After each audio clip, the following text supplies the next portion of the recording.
Canada is building a new trade path from Churchill, Manitoba to Europe, and it could change how much power Washington has over your prices, your jobs, and your supply chains. For years, Canada's economy moved through the United States first, but this plan points goods north to Hudson Bay and then east across the Atlantic. That sounds like a remote port story, until you see why it arrives right after tariffs, export pressure, and a global race for minerals. The deal itself is not the whole story. The real story is what Canada is trying to prove. That one border should not control the future of an entire economy. On March 3, 2026, Arctic Gateway Group and Port of Antwerp-Bruges International signed a cooperation agreement in Toronto. The goal is to study and develop a stronger trade link between the Port of Churchill and Europe. The agreement focuses on port planning, rail and transport links, cargo movement, and possible future investment. The cargo list tells you why this matters. The agreement points to critical minerals, energy products, fertilizer feedstock, containers, and agricultural goods. In plain English, Canada is looking at a route that could move the materials the world needs most: food, fuel, minerals, and industrial inputs. This is not a completed mega corridor yet. That part matters. It is a cooperation framework, not a fully operating year-round Arctic trade highway. But in geopolitics, the first serious move often matters long before the project is finished, because the message is already clear. Canada is looking for options that do not run through the United States first. Churchill sits on Hudson Bay in northern Manitoba. It is far from Ottawa, far from Washington, far from Toronto, and far from the usual centers of North American power. For years, that distance looked like a weakness. Now Canada is trying to turn that distance into leverage. Look at the map. Western Canada produces grain, potash, energy, nickel, copper, rare earth inputs, and other materials tied to food security, batteries, defense, electricity, and industrial power. Much of that trade has depended on routes shaped by the US market, US infrastructure, or US politics. The Churchill plan asks a different question. What if Western Canadian goods could move more directly to Europe without first passing through the American pressure point? That question matters because Canada's biggest economic weakness has never been a lack of resources. Canada has resources. It has land, it has energy, it has food, it has critical minerals, it has ports on 3 oceans. The weakness is concentration. Too much of Canada's trade depends on one customer, one border, and one political relationship that can change after one election or one tariff order. In 2025, Canada's merchandise export share going to the United States dropped from 75.9% in 2024 to 71.7%. That is still a huge share. The US remains Canada's most important market by far. But the direction matters. Canada is trying to grow trade outside the US, and Churchill fits directly into that strategy. For American viewers, this is not just a Canadian infrastructure story. This is about whether Washington can keep using access to the US market as its strongest bargaining tool. If Canada has fewer options, Washington has more leverage. If Canada builds more options, Washington still matters, but it no longer controls the same choke point. Canada cannot replace the US market overnight. No serious person believes that. The two economies are too connected. The auto sector, energy market, agriculture, defense supply chains, and border communities are all tied together. But leverage is not about replacing everything. It is about having another door when the main door gets slammed. That is why this story landed at such a sensitive moment. It did not arrive in calm times. It came after months of tariff pressure, political fights, and rising doubts inside Canada about whether the old economic assumption still works. The old assumption was simple. No matter how rough Washington gets, Canada and the US eventually return to the same table. The new Canadian calculation is colder. Stay connected, yes, but stop being trapped. The Port of Churchill is operated by Arctic Gateway Group, an Indigenous and community-owned Manitoba company. Arctic Gateway also operates the Hudson Bay Railway from the Pas to Churchill. That rail link is the key. A port without an inland connection is only half a gateway. Churchill matters because it is connected to the North American rail network. But the limits are real. Churchill is remote. The shipping season is limited. Arctic conditions are difficult. Rail maintenance is expensive. Insurance, reliability, and cargo volume all matter. Transport Canada has recognized that continued support is needed to build market confidence and attract private investment. Ottawa announced a 5-year, 175 million Canadian dollar package in 2025 to support the railway and pre-development work at the port. That money does not prove the corridor will work. It proves the Canadian government wants to test the idea seriously. This is where Washington should pay attention. There is no confirmed evidence that U.S. officials were caught in panic over this specific Churchill deal, but the strategic direction is obvious. Canada is not only complaining about tariffs, Canada is building around them. And once a country starts building around pressure, the pressure loses some of its force. The European partner also matters. Port of Antwerp-Bruges is one of Europe's major port systems. It handles huge volumes of cargo and sits inside a major European industrial and logistics network. Churchill alone is a northern port with potential. Churchill linked to Antwerp-Bruges becomes a much more serious idea. That does not guarantee success, but it changes the conversation. A northern Canadian port on its own is a project. A northern Canadian port connected to a major European gateway becomes a strategy. A strategy connected to minerals, food, energy, tariffs, and Arctic sovereignty becomes something larger. It becomes a test of whether Canada can turn geography into power. The timing is impossible to ignore. In 2025, President Donald Trump raised the tariff rate on some Canadian goods from 25% to 35%, effective August 1st. Goods qualifying under USMCA were treated differently, but the political message still landed hard in Canada.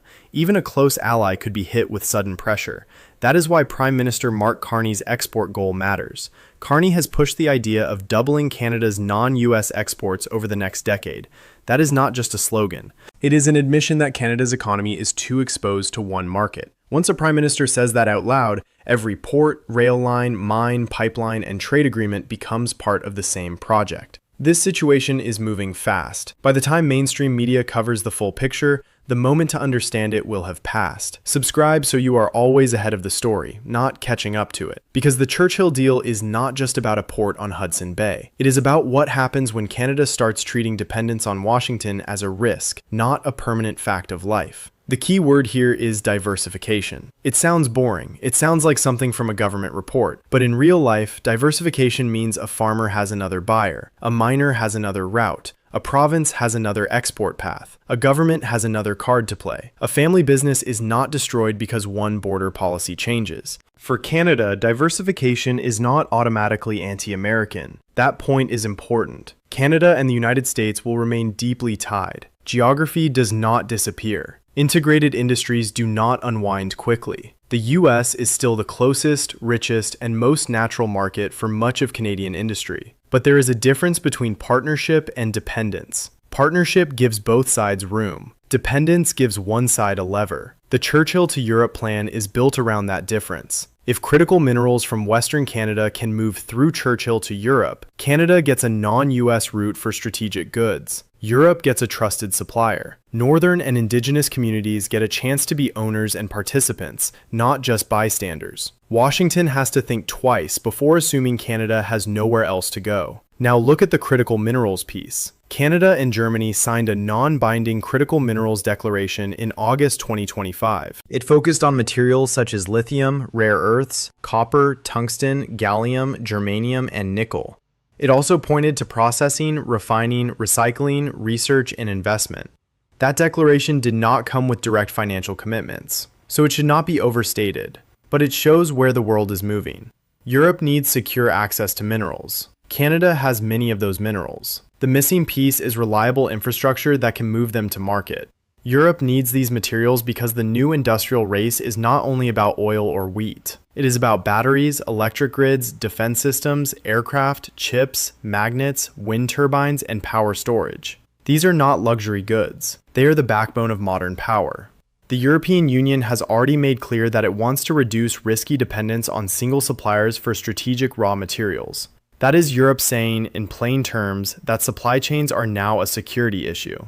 Canada is reading the same world. The pandemic exposed fragile supply chains. Russia's invasion of Ukraine changed Europe's thinking on energy. China's power in rare earth processing made Western governments nervous. US tariff pressure reminded Canada that even friendly borders can turn political. Put those pieces together, and Churchill starts to look less like a remote port project and more like a small piece of a much bigger map. That bigger map is not only economic, it is geopolitical. The Arctic is warming, shipping routes are changing. Russia has a major Arctic presence. China has spent years trying to build influence in northern logistics and resources. NATO is paying closer attention to the high north. Canada has been criticized for underinvesting in its own Arctic infrastructure for decades. So when Canada talks about northern ports, rail links, icebreaking capacity, and energy corridors, it is not only talking about exports, it is talking about sovereignty. In 2026, Canada and Manitoba also moved toward broader infrastructure planning that included Port of Churchill Plus. Possible improvements included an all-weather road, rail upgrades, a new energy corridor, and stronger marine ice-breaking capacity. That matters because it shows the Churchill idea is no longer just one agreement. It is becoming part of a larger national infrastructure conversation. But execution is the hard part. A press conference can happen in one day. A corridor takes years. Rail lines have to be maintained across difficult terrain. Shipping seasons have to be extended safely. European buyers have to sign contracts. Mines and farms have to move steady cargo volumes. Indigenous partners must be fully involved. Environmental reviews have to be handled seriously. Governments have to keep funding the plan after the cameras leave. Private capital has to believe the route can make money. That is the difference between a headline and a corridor. A headline can say Canada launched a massive Europe trade route. The more accurate version is this: Canada has launched a serious cooperation framework and is connecting it to export diversification, European mineral demand, northern development, and tariff pressure. That does not weaken the story. It makes it more credible. Because the real tension is not whether the announcement sounds big. The real tension is whether Canada can make it big enough to change the balance of power. And that is where Washington should be watching carefully. The United States has often assumed that Canada's dependence on the American market gives Washington a permanent advantage. In many sectors, that is still true. But every new port link, every European buyer, every mineral agreement, every rail upgrade, and every non-US export push reduces that advantage a little. Not all at once, not dramatically in 1 week, but steadily, the way power often moves.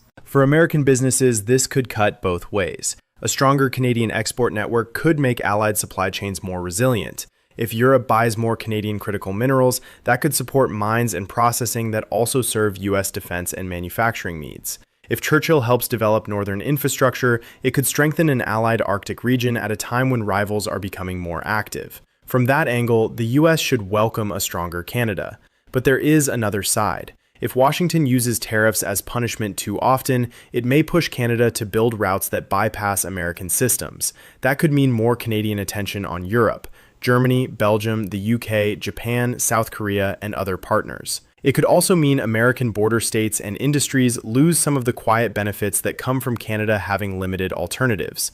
Think of it this way. When a customer has only one store in town, that store has power. When a second store opens, the first store still matters, but the customer can negotiate differently. Churchill is not a second store for the whole Canadian economy yet, but it is part of Canada trying to build one. For Canadian viewers, the stakes are even more direct. This is about whether Canada can stop reacting to American decisions and start building around them. It is about whether Western Canada can move more resources to global markets without being trapped inside old bottlenecks. It is about whether Northern and Indigenous communities can share ownership in the infrastructure that moves national wealth. And it is about whether economic sovereignty becomes real policy or remains a campaign phrase. But there are risks for Canada too. Nation-building projects can become expensive symbols if the economics do not work. Churchill has a complicated history. The port and rail line have faced shutdowns, damage, repairs, ownership changes, and long debates about viability. A northern route can save distance in some cases, but distance alone does not decide commercial success. Reliability decides it, cost decides it, volume decides it, weather decides it, insurance decides it, buyers decide it. The year-round shipping question is the clearest example. Arctic Gateway Group has partnered with FedNav to study what would be needed for year-round shipping from Churchill, but that is still a study. Year-round shipping is not guaranteed. Anyone who says it is already fully operational is getting ahead of the facts. That caution matters because this story is attractive to politicians. It has everything: jobs, sovereignty, indigenous ownership, critical minerals, Europe, Arctic power, and reduced dependence on Washington. But attractive stories still have to survive engineering, financing, weather, and market discipline. The corridor will not be judged by speeches. It will be judged by ships, trains, contracts, cargo volumes, and years of safe operation. Still, do not underestimate the psychological shift. Canada is no longer talking about diversification as a polite side project. It is talking about diversification as protection. That is a very different tone. Before, Canada wanted new markets because growth sounded good. Now Canada wants new markets because dependence feels dangerous. That change in mood can move policy faster than any spreadsheet. Many Canadians who once saw US trade tension as temporary now see it as structural. They are asking harder questions. What happens if every US election can threaten Canadian jobs? What happens if every border dispute turns into tariff pressure? What happens if the country that buys most of your exports also starts treating that access like a favor? Those questions are no longer abstract. They shape investment, politics, and public opinion. For Americans, there is a mirror question. Should the United States use tariffs as leverage against close allies, or does that push allies to reduce their exposure to the US altogether? Is this smart strategy, or does it create the very independence in Canada that Washington does not want? That debate matters because tariffs can win a short-term concession while damaging long-term trust. For Europe, the Churchill route offers another possibility. Europe has spent years trying to reduce dangerous dependence in energy, minerals, and supply chains. After relying heavily on Russian energy before the Ukraine war, European leaders learned a painful lesson. The cheapest route can become the most expensive route when politics changes. Now Europe wants trusted suppliers. Canada wants trusted buyers. The Atlantic link between Churchill and Antwerp fits that moment, even if the business case still has to be proven. This is why the corridor idea connects to more than trade. It connects to the new alliance economy. The world is moving away from pure globalization, where companies chase the lowest cost without worrying enough about politics. It is moving toward friendshoring, industrial policy, resource security, and strategic supply chains. In that world, ports are not just ports. They are points of power. Railways are not just railways. They are lines of independence. Minerals are not just materials. They are the base of military, energy, and technological strength. That is also why Canada's critical minerals talks with Europe matter. Germany is an industrial giant with limited mineral supply. Canada is a resource giant with limited export diversification. One side needs reliable inputs. The other needs reliable markets. The middle is infrastructure. Without infrastructure, minerals stay stuck in the ground or trapped behind bottlenecks. With infrastructure, they become leverage. But the counterpoint must be clear. United States is still Canada's most important economic partner. No realistic Canadian government can simply replace the American market with Europe. The numbers are too large, the border is too close, the industries are too integrated. So the story is not Canada leaving America. That would be false. The story is Canada trying to make sure America is no longer the only answer. That is more realistic, and in some ways, more important. Because a country does not have to leave you to reduce your control. It only has to create enough alternatives that your threats stop working the way they used to. The same logic applies inside Canada. Churchill will not replace Vancouver, Prince Rupert, Montreal, St. John, or the Great Lakes system. It does not need to. Its role would be different. It would serve as a northern option for certain cargo flows where geography, buyers, seasonality, and strategy line up. Critical minerals may be one category. Agricultural goods may be another.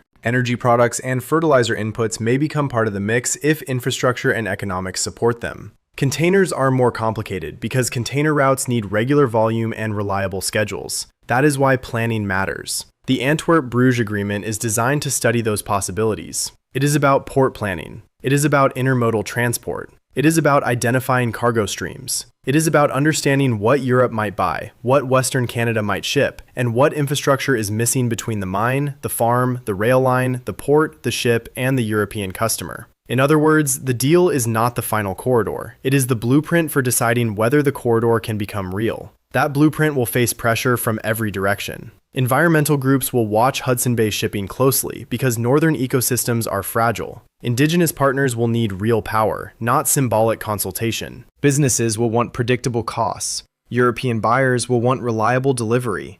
And all of it will collide with one question. Can Churchill move enough valuable cargo to justify the investment?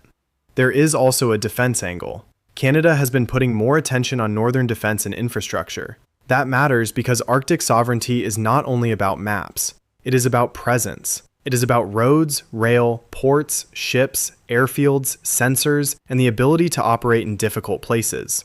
When a country builds infrastructure in the north, it is showing that the region is not empty. It is showing control. It is showing capacity. In the Arctic, that matters. That is why Washington did not need to be blindsided in a literal sense for this story to carry real weight. The surprise is not one agreement.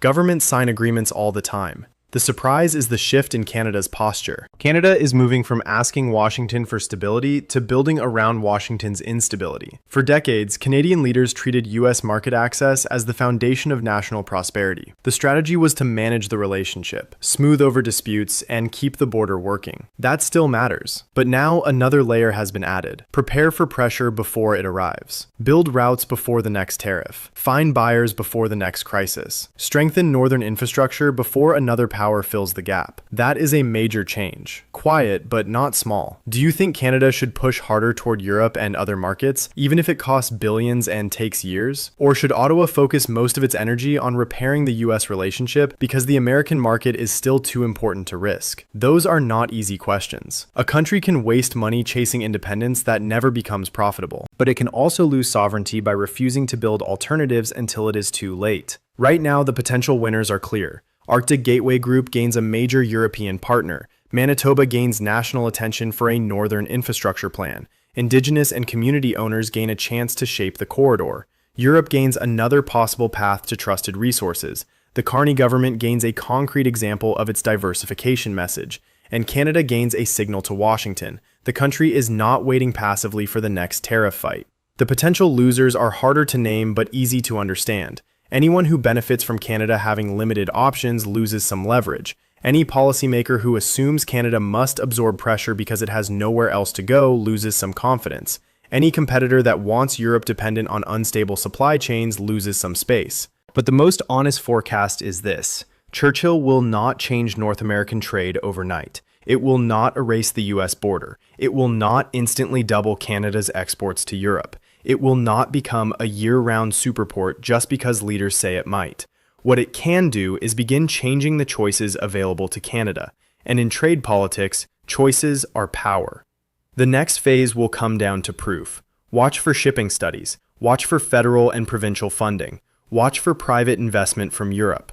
Watch for contracts tied to minerals, grain, fertilizer, or energy. Watch for rail upgrades. Watch for environmental review. Watch for indigenous partnership structures, and watch whether Antwerp-Bruges moves from cooperation to deeper investment. Also watch Washington's tone during future trade talks. Real leverage often shows up in the words negotiators stop using. Most people will hear Port of Churchill and think this is a regional development story. It is not. It is a stress test for Canada's entire economic model. Can Canada sell more to the world without asking the United States to be the middleman? Can Europe secure what it needs from allies instead of rivals? Can northern communities become owners of national infrastructure? Can Washington keep pressuring allies without teaching them to move around American power? If you believe the US and Canada deserve honest, clear coverage, not spun headlines and corporate talking points, this channel was built for you. Subscribe and stand with every viewer who refuses to look away from what is really happening. Because the next decade of North American power will not be decided only in capitals. It will be decided in ports, rail yards, mines, border crossings, shipping lanes, and the northern places most politicians ignored until the map became too important to ignore.